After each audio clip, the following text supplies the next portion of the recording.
Hey you guys, today we are going to react to Am I the Asshole? And we have our coffee for emotional support. Let's get started. Am I the asshole for buying a $5,000 wedding dress? I, 30 female, am Indian. I'm getting married in September in Europe. My fiance and I work in tech and thankfully have money for a small but nice wedding and have paid all costs ourselves so far. Since Indian bridal wear is usually made to order and comes from India, I found a dress I liked that was about 3k dollars, not rupees, and asked my parents to visit the store and see how it looks in person. They loved it and promised to pay for it themselves, and I was obviously super grateful. A few days later, I found another dress with different design which was a lot more expensive, about 5k, and way over my budget. I was still hoping my parents would at least go take a look at the store, which they did, and while my mom really liked it, my dad did not. He initially said he'd be okay paying half, but later on he picked a fight with me and called me names for wanting to spend that much money over a gift for a single day. He also said I can't afford this dress and these dresses should be left to Bollywood actresses. For the record, my fiance and I have extremely stable finances, no debt, and we already own a home in San Francisco. I got sick of the fighting and told them I would pay for the dress myself if that would make him stop being angry. That did not work. He called me an idiot and hung up. Not only is my dad not paying half or otherwise, but he isn't even talking to me right now. I haven't placed the order yet, but I can't shake the feeling that I am the asshole somehow because my dad isn't talking to me. I can't go back to the old stress either now because it feels tainted somewhat. Am I the asshole? Well, I think first of all, having a home in San Francisco, that's a big flex in itself. So I don't think you need money from anyone of your family members, but it was gracious enough of them to buy it for you, and then you got greedy there.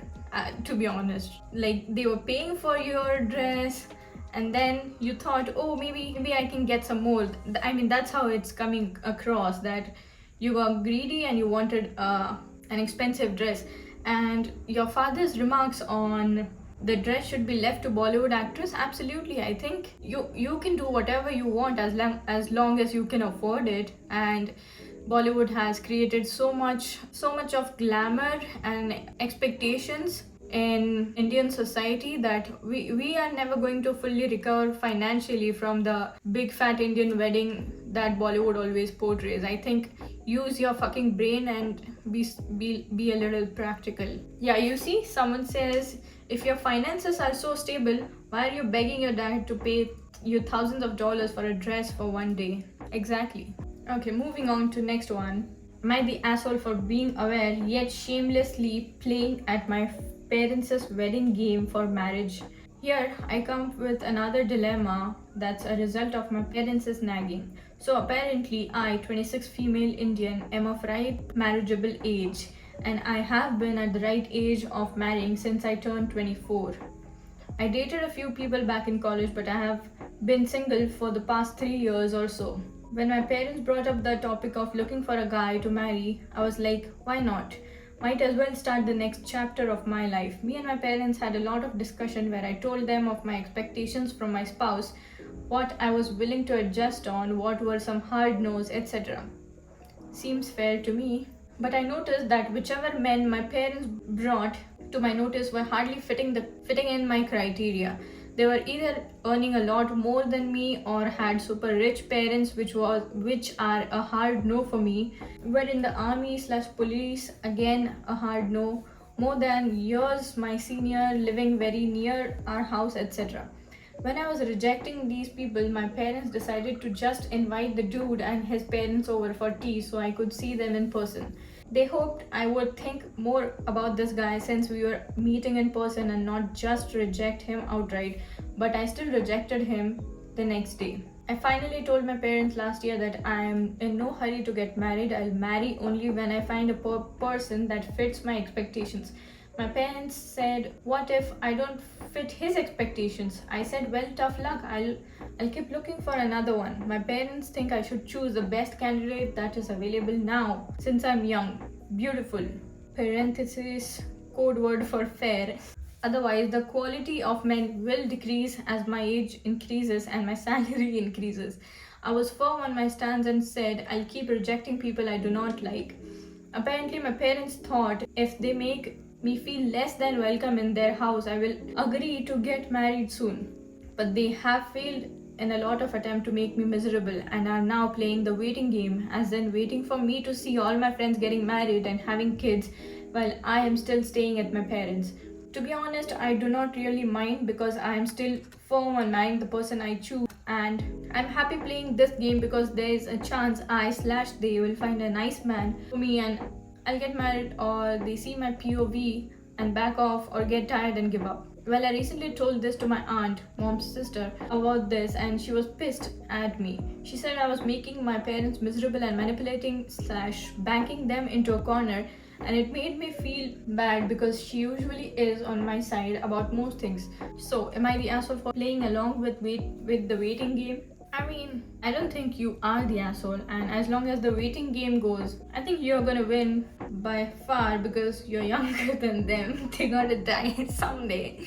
But yeah, I think when you agree to see other people and see if they meet your criteria or not, you agreed to meet them halfway, and if they can't meet you halfway there, where they can't find a person that fits your criterias, and you can do nothing but wait. I really don't understand this urgency of getting married, and I know my mother is going to be the first one to comment on this video that you won't understand unless you become a parent, but it is what it is. 26 is not even that old, come on. You're not the asshole, babe. Am I the asshole for not giving up a seat on a suburban local train? Some context here first. Mumbai suburban train journeys are an arduous task, but are better than the alternative taking the long way back home via road. They have general compartments which are jam-packed in peak hours and female-only compartments which are relatively empty. In the present case, I boarded on and found only one seat empty that a guy had reserved for his girlfriend. I refused to budge and the guy ended up giving me his seat. His argument, she's a woman. My response, so you get up or ask her to take the ladies' compartment. I think you're not the asshole, since he shouldn't have been there in the first place since it's a ladies' compartment. I think you are both right on your own place. You were just looking out for yourself and he was looking out for his girlfriend. But since it was a ladies' compartment, I think you are not the asshole here. Okay, last one. Am I the asshole for jokingly called my boyfriend ugly? So, my boyfriend and I were watching a Bollywood movie last night and he goes, "Hey honey, do you think I can make it in Bollywood? I'm handsome enough, right?" To which I responded, "There are many ugly actors in Bollywood." He got pretty upset when I was clearly laughing and joking. We make a lot of jokes with each other, but also told him to stop commenting on my looks because it makes me feel self-conscious. Am I the asshole? So he can't make comments on your looks, but you're allowed to make comments on his looks? That doesn't seem fair. I think just because he's a man doesn't mean you get a free pass on saying whatever you want about his looks, I think. And it's coming from a person who is supposed to adore you, and I think this was a harmless question that you could have just played along. Why you gotta do your boyfriend so bad, man? That just makes you seem like you're a big hypocrite. Anyways, thank you for watching, and let me know if you would like to do me. No, not if you would like to do me. If you would like me to make more reacts on these Am I the Assholes Reddits. Bye. Oh, and here's your forehead kiss.